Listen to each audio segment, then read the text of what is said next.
Students, compound interest चक्रवृद्धि ब्याज एक ऐसा चैप्टर है जिससे सभी कॉम्पिटिटिव एग्जामिनेशंस में बहुतायत प्रश्न तो आते ही हैं। साथ ही यह चैप्टर स्टूडेंट को कैलकुलेशन के हिसाब से और लंबे सॉल्यूशन के हिसाब से परेशान करता है। तो इस वीडियो क्लास में हम लोग कंपाउंड इंटरेस्ट को एक ऐसे परसेंटेज के एप्लीकेशन के रूप में पढ़ेंगे जिसमें कि कैसा भी क्वेश्चन हो आप उसको एक लाइन में बना पाएंगे। इस चैप्टर में आगे जाने से पहले कुछ बेसिक टर्म्स पर हमें चर्चा करनी चाहिए जो कि यहाँ पर लिखा हुआ है। प्रिंसिपल अमाउंट, बोरोइंग सम, मूलधन जो उधार ली हुई राशि होती है और इसे हम लोग P से डिनोट करते हैं। टाइम पीरियड, जितने समय के लिए हम उधार लेते या देते हैं समय, और इसको हम लोग या तो T से या तो N से डिनोट करते हैं। रेट, दर R% पर एनम से हम इसको डिनोट करते हैं। कंपाउंड इंटरेस्ट चक्रवृद्धि ब्याज, और इसको शॉर्ट में हम लोग CI लिखते हैं। और टोटल अमाउंट मिश्र धन, इसको A लिखते हैं, मीन्स रिटर्निंग अमाउंट, यानी हम जो उधार लेते हैं और जो हमारा कंपाउंड इंटरेस्ट होता है जब आप दोनों को ऐड कर देंगे तो ये क्या हो जाएगा, टोटल अमाउंट। मीन्स अगर प्रिंसिपल बोरोइंग सम था तो टोटल अमाउंट ये क्या है, ये रिटर्निंग अमाउंट। अब यह तो कुछ टर्म है स्टूडेंट्स जो कि आप समझते हैं। अब आ जाओ हम लोग ट्रेडिशनल कंसेप्ट पर चर्चा करते हैं जिसमें कि हम लोग कंपाउंड इंटरेस्ट जो बचपन से हम लोग बनाते आते हैं। तो उसमें आप एक जनरल कंसेप्ट क्या इस्तेमाल करते हो कि आप टोटल अमाउंट के लिए एक फॉर्मूला इस्तेमाल करते हो कि P into 1 plus R/100 whole to the power T। अब स्टूडेंट्स, अगर हम लोग इस फॉर्मूले के कंसेप्ट से बनाएं तो क्या होता है कि जब समय बड़ा होता है तो वहां पर दिक्कत होती है और हमें कैलकुलेशंस में जाना पड़ता है। और अगर डायरेक्ट कंपाउंड इंटरेस्ट निकालना इसमें आप चाहें तो एक तो लोग अमूमन काम क्या करते हैं कि टोटल अमाउंट निकाल लेते हैं और फिर टोटल अमाउंट में से आप जा करके प्रिंसिपल को माइनस कर देते हैं। लेकिन अगर डायरेक्ट भी कंपाउंड इंटरेस्ट निकालना चाहें तो आप इस कंसेप्ट का इस्तेमाल कर लो कि कंपाउंड इंटरेस्ट क्या हो जाएगा, तो टोटल अमाउंट में से प्रिंसिपल माइनस कर देंगे। अब अगर टोटल अमाउंट की जगह पर हम ये फॉर्मूला लगा लें और इसमें फिर प्रिंसिपल माइनस करें तो CI के लिए एक शॉर्टकट फार्मूला आपके पास आ जाएगा। P को आप कॉमन ले लो तो क्या हो गया, 1 plus R/100 whole to the power T-1। हालांकि आमतौर पर लोग इसका कम इस्तेमाल करते हैं और फर्स्ट वाले ही कंसेप्ट से बनाते हैं कि टोटल अमाउंट निकाल लिया और उसमें फिर प्रिंसिपल को हम माइनस करके कंपाउंड इंटरेस्ट निकाल लेंगे। लेकिन स्टूडेंट्स, हमें इसमें दिक्कत तब होती है अगर सिर्फ कंपाउंड इंटरेस्ट या टोटल अमाउंट निकालनी हो तो इस फॉर्मूले से भी काम चलता है। लेकिन जब कभी भी टाइम पीरियड निकालनी हो या हमें रेट परसेंट निकालना हो या हमें प्रिंसिपल अमाउंट निकालनी हो तब ये बहुत आसान नहीं रह जाता। वहां पर एक बहुत बड़ा कैलकुलेशन होता है और उसको निकालने के लिए स्टूडेंट परेशान होते हैं। तो हम लोग जो कंपाउंड इंटरेस्ट को सीखने की कोशिश करेंगे वो हम लोग परसेंटेज के एप्लीकेशन के रूप में सीखेंगे। यह बस इंट्रोडक्शन के लिए हमने थोड़ी सी चर्चा कर ली कि ट्रेडिशनल वे में आप कंपाउंड इंटरेस्ट कैसे करते हो। स्टूडेंट्स, हम लोगों के लिए कंपाउंड इंटरेस्ट, यहाँ पर जब भी हम CI लिखेंगे तो आप इसको कंपाउंड इंटरेस्ट समझेंगे। कंपाउंड इंटरेस्ट निकालने का एक सिंपल फॉर्मूला होगा principal into EP/100। EP stands for equivalent percentage. यहाँ पर स्टूडेंट्स P क्या हो गया, तो P तो हम लोगों ने ऊपर भी चर्चा किया है कि प्रिंसिपल अमाउंट हो गया, यानी जो उधार लिया या दिया गया राशि है वो क्या है, प्रिंसिपल है। और EP क्या हो गया, तो EP means equivalent percentage. What is equivalent percentage in Hindi, समतुल्य प्रतिशत।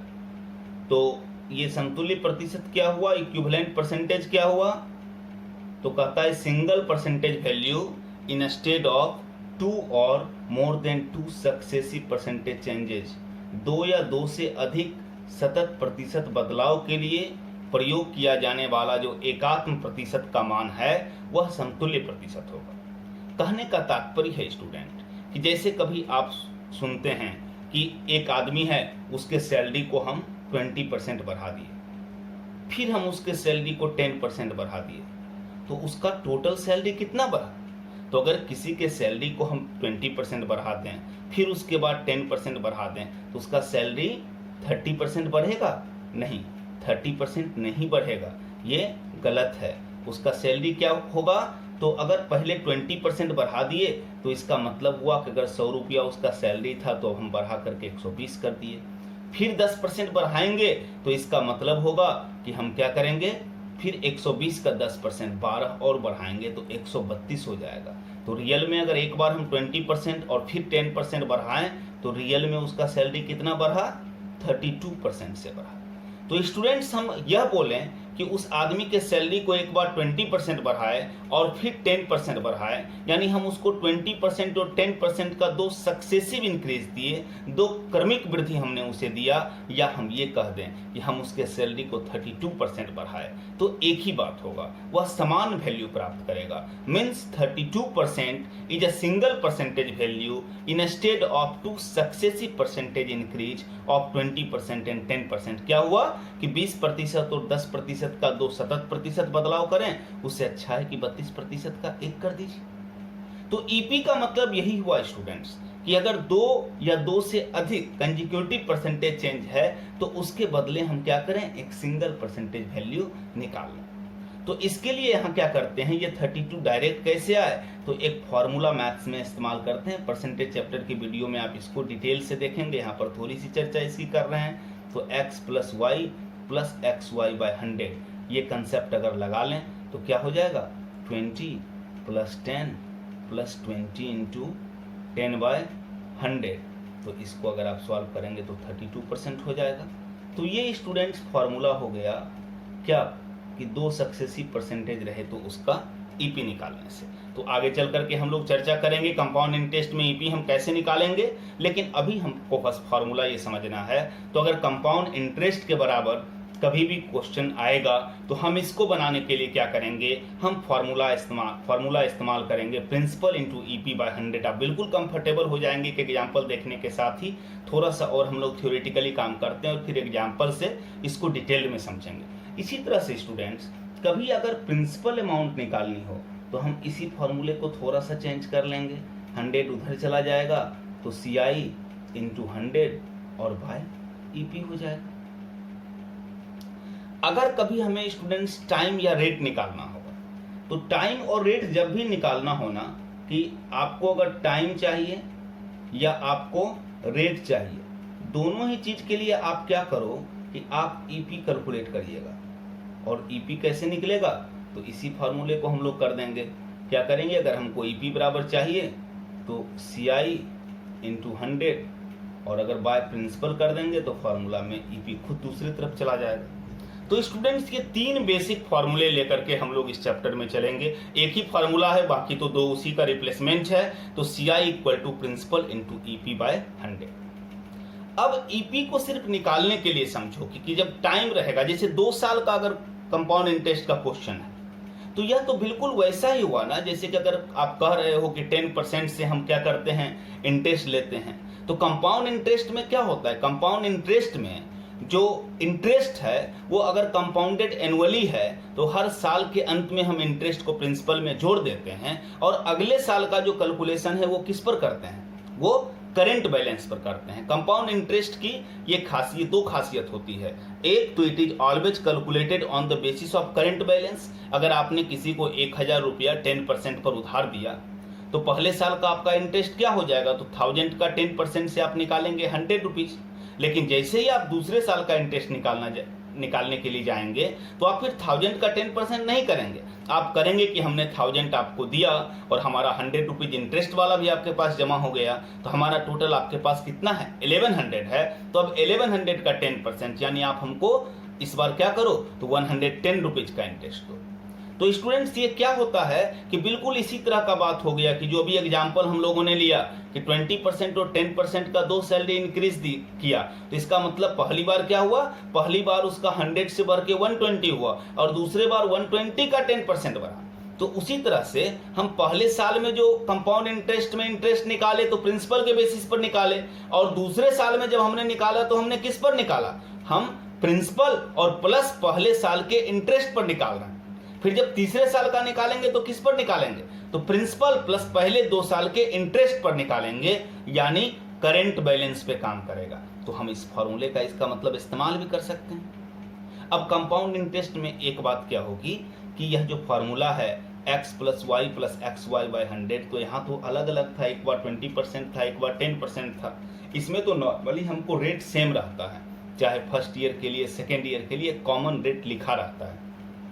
तो अगर हम इसको दोनों को r से रिप्लेस कर दें तो ईपी के लिए आप समझना 2 साल के ईपी पर अभी हम लोग चर्चा कर रहे हैं। 2 साल का ईपी हम लोग स्टूडेंट सीखने की कोशिश कर रहे हैं। तो ईपी के लिए क्या होगा, तो हम लोग ईपी फॉर 2 ईयर्स, ये क्या फॉर्मूला होगा, तो स्टूडेंट्स इसको हम लोग 2 स्टेप में करेंगे, स्टेप 1 स्टेप 2। 2 स्टेप क्या होगा, बस हम यहाँ x के जगह भी r भर देते हैं, y के जगह भी r भर देते हैं। तो पहले तो ये स्टेप 1 में एक्स वाई तो r इंटू आर, तो r स्क्वायर बाई 100 हो गया। हम स्टेप 1 में ये कर लेंगे, और स्टेप 2 में क्या हो जाएगा r प्लस r 2r, और अगर उधर का कुछ कैरी रहेगा तो हम उसको लिख देंगे। यानी अगर आप इसको थोड़ा सा और सॉल्व करके समझना चाहो कुछ एग्जाम्पल से, जैसे कि मान लो स्टूडेंट्स हमको 2% का ईपी निकालना है। अगर रेट 2% रहे तो 2 ईयर्स का ईपी क्या होगा, तो कहता है कि सबसे पहले कर लो r स्क्वायर बाय 100, तो 2 का स्क्वायर 4 बाय 100, तो 4 बाय 100 को आप सॉल्व करोगे तो क्या हो जाएगा 0.04, और फिर कहता है 2r, तो 2 टू द 4, ये 2 ईयर्स का ईपी हो गया। अगर स्टूडेंट्स आपको 4% का अगर आपको ईपी निकालना है 2 ईयर्स के लिए, तो सबसे पहले करोगे r स्क्वायर, तो r स्क्वायर 4 का स्क्वायर 16 बाय 100 क्या होगा 0.16, और 2r तो 4 टू द 8, तो ये आपका ईपी हो गया। जैसे स्टूडेंट्स आप 5% के लिए करोगे, तो 5% के लिए करोगे तो क्या होगा 5 का स्क्वायर 25 बाय 100 तो 0.25, और 5 टू द 10, तो ये आपका ईपी हो गया। इसी तरह से किसी भी नंबर्स के लिए, मान लो 8% के लिए हम करते हैं, तो 8 का स्क्वायर सबसे पहले r स्क्वायर बाय 100, बस फॉर्मूले को आपको दिमाग में रखना है। तो सबसे पहले आप क्या करेंगे r स्क्वायर बाय 100 करेंगे, तो 8 का स्क्वायर 64 बाय 100 तो क्या हो जाएगा 0.64, और 8 टू द 16 तो 16.64%। इसी तरह से मान लो आप 10% का करेंगे, तो 10 का स्क्वायर 100 बाय 100 1, तो डेसिमल के बाद कुछ बचा ही नहीं, 0.00 देने का कोई मतलब नहीं बनता है, और 10 टू द 20 और प्लस वो 1 21, तो 21% ईपी हो गया। अगर आप 12% का करेंगे तो सबसे पहले r स्क्वायर, तो 12 का स्क्वायर 144 बाय 100 तो 1.44, 0.44 लिखिए, 1 कैरी रह गया, 2r 12 to the 24 plus 1 carry 25।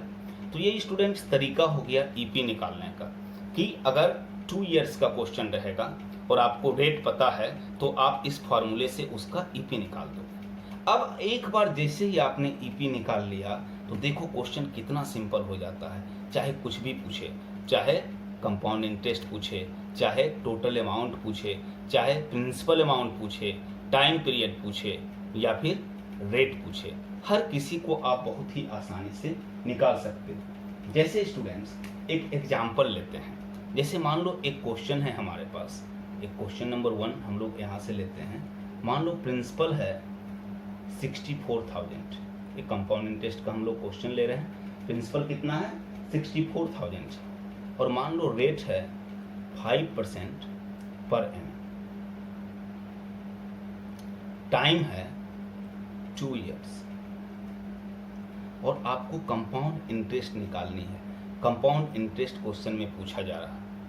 हम लोग ट्रेडिशनली क्या करते थे, हम लोग यहाँ देखते ही टोटल अमाउंट ए निकालते और फिर प्रिंसिपल को ए में माइनस करते, या कोई बहुत फास्ट करने की कोशिश करते तो थोड़ा सा इस फॉर्मूले पर जाने की कोशिश करते। लेकिन देखो स्टूडेंट्स, ये कितना आसान है। हम क्या करेंगे, प्रिंसिपल इंटू ईपी, 5% का 2 ईयर्स के लिए ईपी कितना होगा 10.25%, तो लिखेंगे 10.25, और बाय क्या है फॉर्मूला में, तो फार्मूला में था ना प्रिंसिपल इंटू ईपी बाय 100, तो बाय 100 कर लेंगे। इसको अगर सॉल्व करना है तो डेसिमल का 2 जीरो ये उड़ाएंगे, तो 2 जीरो यहाँ से कैंसिल हो जाएगा, 1 जीरो को और आप नीचे से कैंसिल कर लीजिए, और मल्टीप्लिकेशन का अब क्या करना है, इसको सॉल्व करना है। इसे सॉल्व करने के लिए बेटर होगा अगर आप एक्सट्रैक्ट मेथड से मल्टीप्लिकेशन समझते हैं, तब आप क्या करते, यहाँ से 2 5 निकाल लेंगे यानी 25, तो 41 रह जाएगा, और यहाँ से 2 निकाल लेंगे तो 2 दूनी 4, तो क्या 16 रह जाएगा। तो 2 2 2 5 2 0, एक जीरो और नीचे कैंसिल कर दिया, और एक जीरो जो बैलेंस है वो हमारा आंसर में चला गया। और फिर इसको आप मल्टीप्लाई कर दो, 16 1 10 16 का 6 बच गया 1, 16 4 10 64 प्लस 1 65, और ये आपका आंसर हो गया।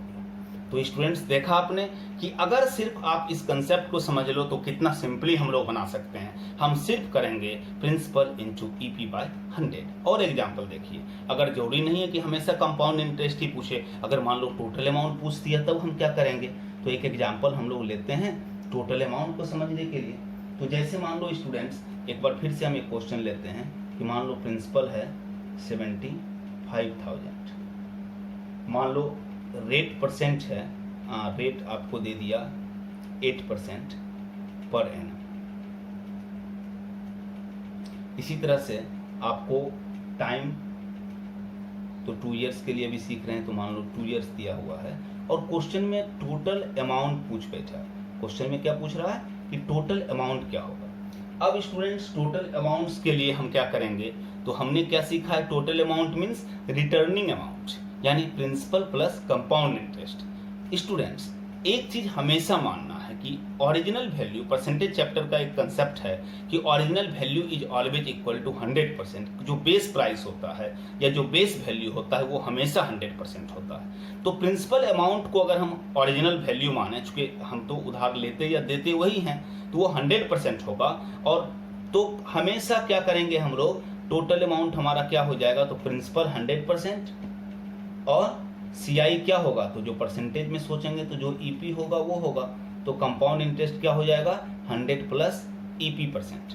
यानी 8% का 2 इयर्स का अगर हम ईपी निकालें तो 8% का 2 इयर्स का ईपी कितना होगा, तो 16.64%।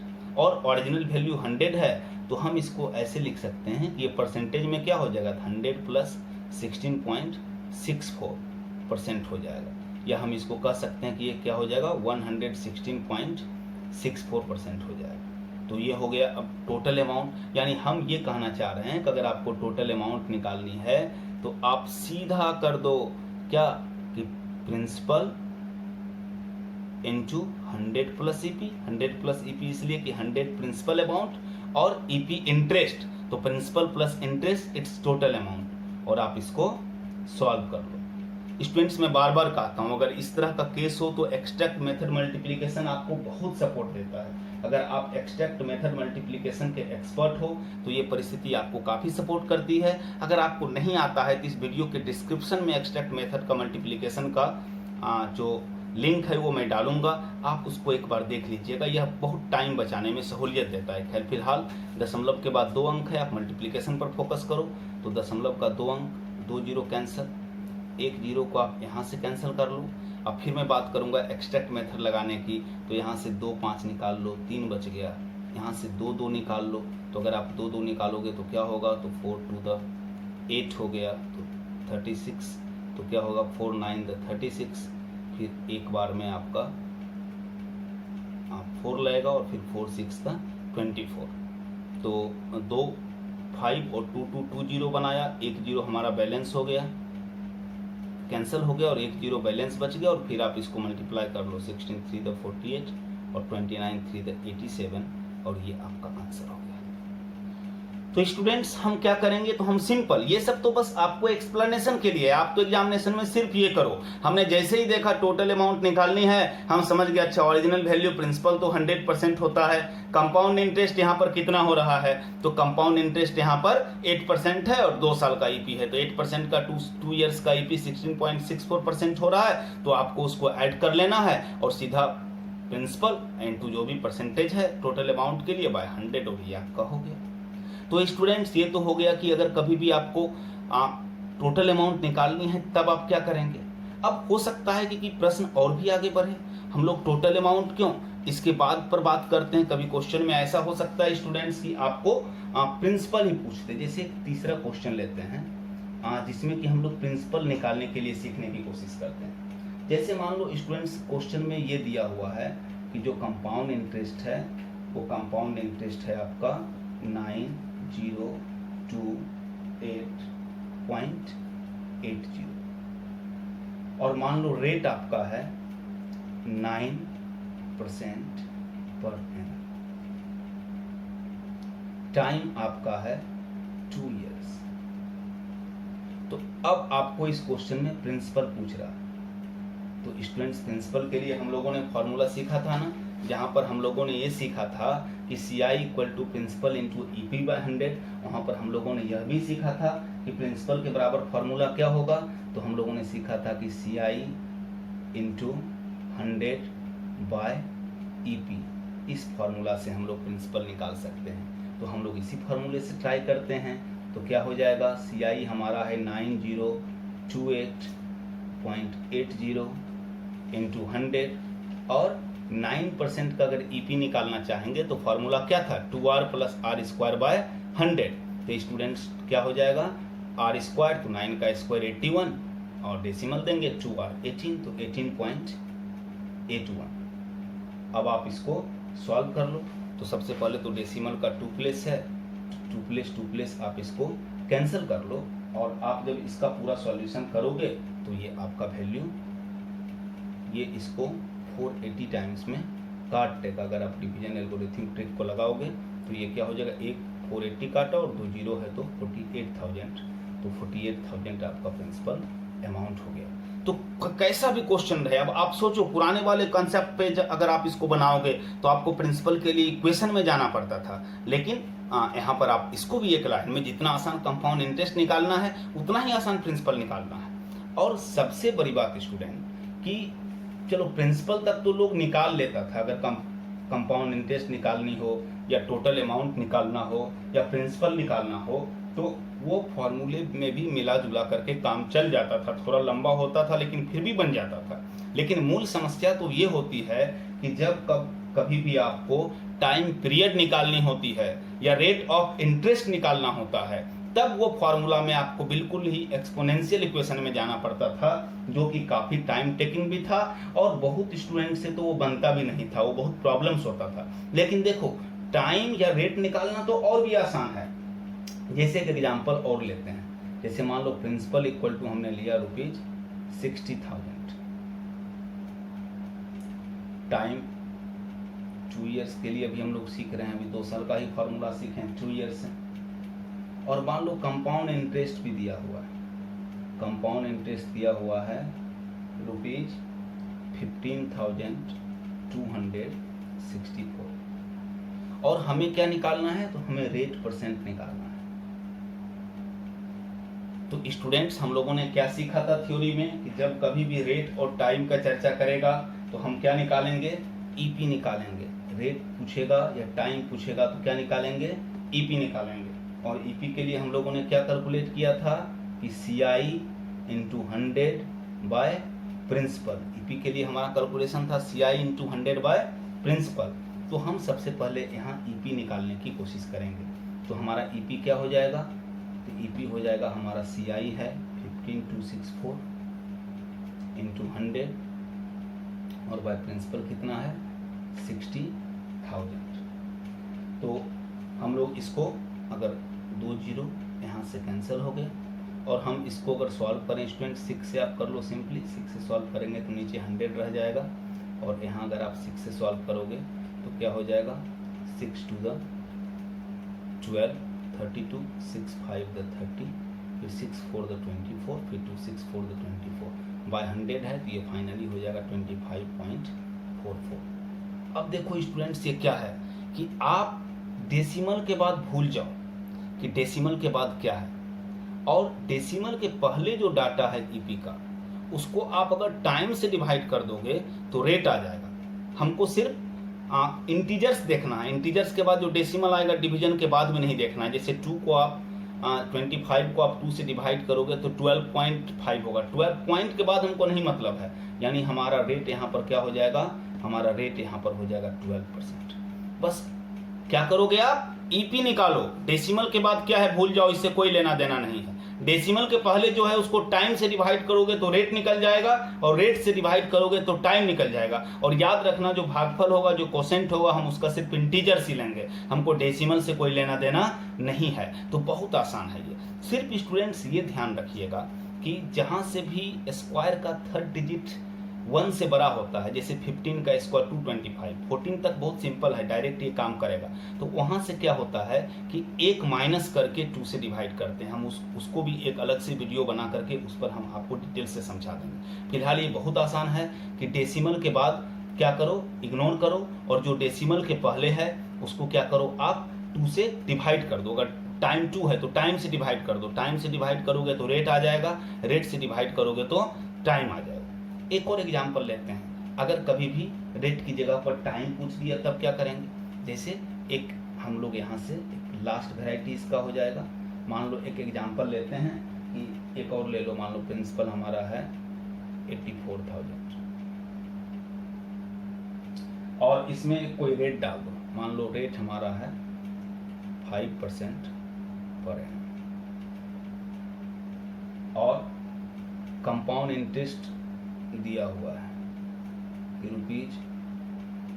₹8,610 और टाइम पूछा जा रहा है। तो टाइम भी पूछेगा तो स्टूडेंट्स हम क्या निकालेंगे, तो हम लोगों ने चर्चा किया है कि टाइम भी पूछेगा तो हम ईपी ही निकालेंगे। तो ईपी निकालने का क्या फॉर्मूला हमने यहाँ सीखा, तो ईपी बराबर हम लोगों ने सीखा CI × 100 बाय प्रिंसिपल। ये तो सिंपल है, 2 0 और 3 0 कैंसल, 84 से आप इसको सॉल्व कर लो तो ये क्या हो गया 10.25%। क्या सीखा, डेसिमल के बाद भूल जाओ, और डेसिमल के पहले जो है उसको अगर रेट से भाग दोगे तो टाइम हो जाएगा, टाइम से भाग दोगे तो रेट हो जाएगा। तो रेट 5% है तो 5 से भाग दो, 5 to the 10, 2 years is the right answer. तो स्टूडेंट्स देखा आपने कि हम कोई भी क्वेश्चन रहे, आप कहीं पर भी नहीं फंसोगे, चाहे आपको कंपाउंड इंटरेस्ट निकालनी हो, चाहे आपको टोटल अमाउंट निकालना हो, चाहे आपको प्रिंसिपल अमाउंट निकालनी हो, आपको रेट निकालनी हो या आपको टाइम निकालनी हो। अगर आप एक बार इस कंसेप्ट को समझ लेते हैं तो आपके लिए कंपाउंड इंटरेस्ट बहुत आसान हो जाएगा। अब स्टूडेंट्स अभी तक हमने जितने भी एग्जाम्पल लिए वो सब 2 इयर्स को लेकर के लिए। इस पूरे कंसेप्ट में बस ईपी निकालना ही मूल चीज है। तो स्टूडेंट जैसे आपने 2 इयर्स का अभी सारा एग्जाम्पल लिया, आप समझ गए 2 इयर्स पर अगर कंपाउंड इंटरेस्ट का कोई भी वेराइटी क्वेश्चन का दे देगा, आपको कुछ भी निकालने डायरेक्ट क्वेश्चन में दे देगा तो आप उसको बना देंगे। वो इसलिए बना देंगे स्टूडेंट्स कि 2 इयर्स का ईपी आप निकाल रहे हैं। 2 इयर्स के ईपी का फॉर्मूला आप समझ गए हैं, 2r + r²/100। आइए अब हम सीखते हैं। 95% क्वेश्चन 2 इयर्स और 3 इयर्स वाला होता है कंपाउंड इंटरेस्ट का। तो हम लोग 3 इयर्स के लिए सीखते हैं कि ईपी 3 इयर्स में कैसे निकालेंगे। तो फिर से एक हेडिंग हम लोग लेते हैं कि ईपी फॉर 3 इयर्स। इसके फॉर्मूले को आप समझेंगे। इसको स्टूडेंट्स हम लोग 3 स्टेप में करेंगे, स्टेप 1, स्टेप 2 और स्टेप 3। कहता है स्टेप 1 क्या करो, तो कहता है r³ कर लो, जो रेट रहेगा उसका आप क्यूब कर लेना और 2 डिजिट मेंटेन कराना। यानी जैसे अगर मान लो 2 का क्यूब करेंगे 8 हो जाएगा, तो उसके लेफ्ट साइड में 0 डाल के 2 डिजिट मेंटेन करा देंगे। अगर 4 का क्यूब किया 64 हुआ तो छोड़ देंगे, और 5 का क्यूब करेंगे 125 होगा तो 2 5 लिखेंगे और 1 को कैरी फॉरवर्ड कर देंगे। फिर कहता है सेकेंड स्टेप में आप करिएगा 3r² और कुछ कैरी रहेगा तो उस कैरी को आप ऐड करिएगा और फिर 2 डिजिट मेंटेन करिएगा, फिर डेसिमल डालिएगा और थर्ड स्टेप में 3r और जो कुछ कैरी रहेगा उस कैरी को ऐड करके पूरा लिख दीजिएगा। तो स्टूडेंट्स यहाँ पर ईपी निकालना इंपॉर्टेंट है। ईपी निकालने आपको आनी चाहिए। जब आप ईपी निकालने में जैसे जैसे एक्सपर्ट होंगे आप वैसे बेहतर करते चले जाएंगे। कुछ परसेंटेज टर्म्स का हम आपको ईपी निकाल करके बतलाते हैं। जैसे मान लो स्टूडेंट्स 2%, तो 2% का ईपी हम कैसे निकालेंगे, तो 2 का क्यूब 8 हो गया। फर्स्ट स्टेप के बाद 2 डिजिट मेंटेन करना था तो 0 दे करके मेंटेन कर दी। फिर क्या सीखा, 3r², तो 2 का स्क्वायर 4, 4 3 12, फिर 2 डिजिट मेंटेन करना था, अपने आप हो गया। फिर 3r, 3 2 6, ये ईपी हो गया 2%। मान लो आपको 3% का ईपी निकालनी है, तो 3 का क्यूब 27। फर्स्ट स्टेप के बाद क्या करना है, आर क्यूब निकाल के 2 डिजिट मेंटेन करना है। फिर सेकेंड स्टेप में भी 2 डिजिट मेंटेन करना है, ये दिमाग में रखना है। तो आर का क्यूब 3 का क्यूब 27, ओके। फिर 3r स्क्वायर, तो r स्क्वायर 3 का स्क्वायर 9, और फिर 9 इंटू 3 करेंगे तो फिर 27, और फिर इधर 3r, तो 3 3 9, ये ईपी हो गया। 4% का निकालना है, तो 4 का क्यूब, तो 4 का क्यूब 64। फर्स्ट स्टेप हो गया, 2 डिजिट मेंटेन भी हो गया। 3r स्क्वायर, तो r का स्क्वायर 4 का स्क्वायर 16, 16 3 द 48, और 3r 4 3 द 12। जैसे मान लो आपको 5% 5 का निकालना है, तो 5 का क्यूब 125 का 25, 1 कैरी रह गया। फिर 3r स्क्वायर, तो 5 का स्क्वायर 25 3 द 75, और 1 कैरी 76, और फिर 3r 5 3 द 15। ये आपका आंसर हो गया। और कुछ का निकाल लो, जैसे मान लो 8% का हमको निकालना है, तो 8% क्या हो गया, 8 का क्यूब 512 का 12, 5 कैरी बच गया। फिर 3r स्क्वायर, तो पहले r स्क्वायर करो, 8 का स्क्वायर 64, 64 इंटू 3 करो, 64 इंटू 3 192, और 5 कैरी है तो 192 प्लस 5 197, 1 कैरी, और फिर 8 3 द 24 प्लस 1 कैरी 25। तो ये इसका ईपी हो गया। 10% का निकालनी है, 10 का स्क्वायर 1000 का 2 0, 10 carry. 3r square, r square 10 का square 103 the 300 plus 10, 3 carry, 10 3 the 30 plus 3 33। बाद में जीरो का मतलब नहीं होता है, तो आप इसको 33.1% भी लिख सकते हो।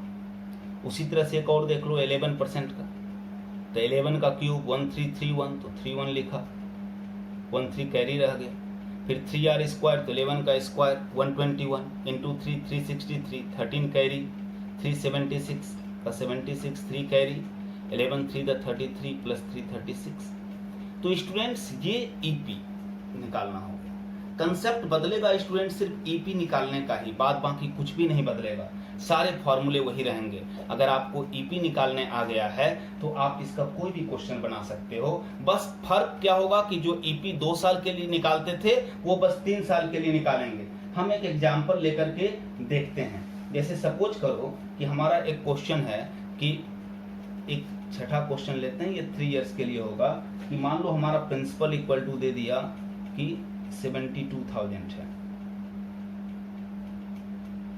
रेट मान लो 5% पर एनम है, टाइम 3 इयर्स है,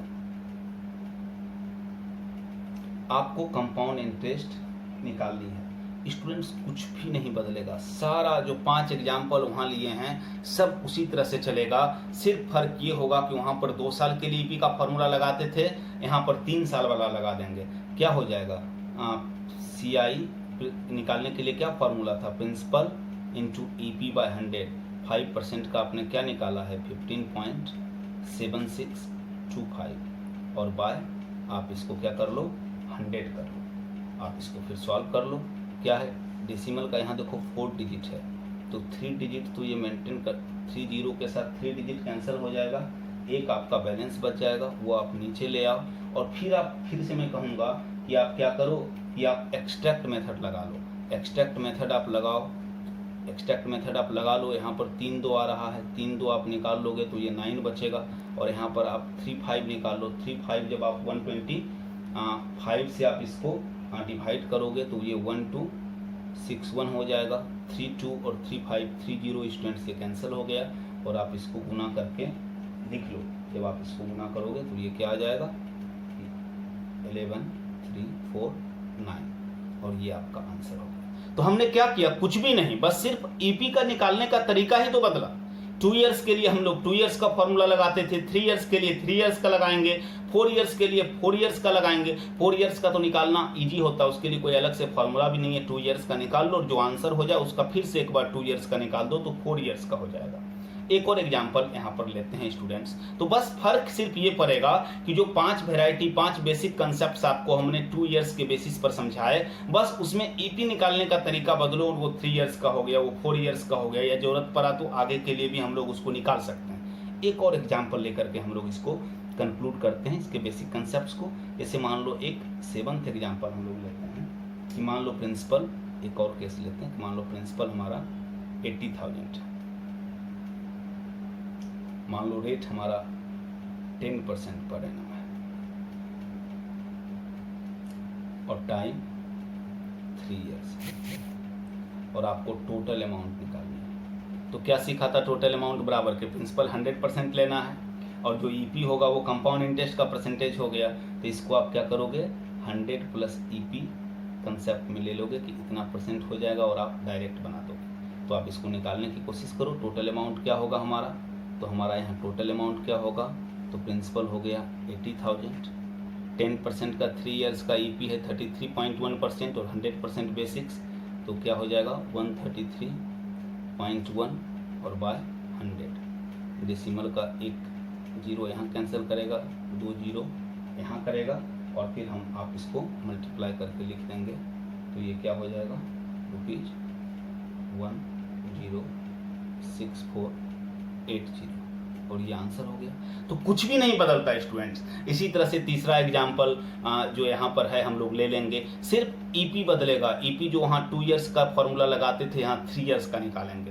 तो स्टूडेंट्स ये एक बेसिक कंसेप्ट था कंपाउंड इंटरेस्ट का, कि कंपाउंड इंटरेस्ट के कैलकुलेशन सेंस का। कंपाउंड इंटरेस्ट पर अभी और भी कुछ वीडियो आएंगे, जिसमें एक में बेसिक कंसेप्ट आपको हम बेसिक क्वेश्चंस पूरा बता देंगे, दूसरे में कि जो मॉडरेट क्वेश्चंस है वो बतला देंगे, और फिर जो हाई लेवल क्वेश्चंस हैं सारे एप्लीकेशंस के साथ। तो अगले 2 से 3 पार्ट में हम लोग कंपाउंड इंटरेस्ट को और पूरी तरीके से आपको समझाएंगे। लेकिन ये एक ऐसा कंसेप्ट है कि अगर इस पूरे वीडियो को आपने ध्यान से देखा होगा और आपने अगर इसको समझा होगा, तो कंपाउंड इंटरेस्ट का ऐसा कोई भी क्वेश्चन नहीं हो सकता है जो कि आपसे एक लाइन में नहीं बन जाएगा। हाँ, फिर से एक बार मैं कहूँगा, एक्सट्रैक्ट मेथड जिसको आती है मल्टीप्लिकेशन का, उसके लिए ये और भी ज़्यादा आसान हो जाता है। तो इस वीडियो के डिस्क्रिप्शन में जो एक्सट्रैक्ट मेथड मल्टीप्लिकेशन बतलाई गई है उसका लिंक दिया गया है, वो एक बार देख लेंगे तो आपको इसको बनाने में और सहज होगा। तो हम बहुत जल्द ही आपको कंपाउंड इंटरेस्ट का जो दूसरा पार्ट है वीडियो का, वह भी आपके लिए तुरंत ही लाएंगे। Thank you.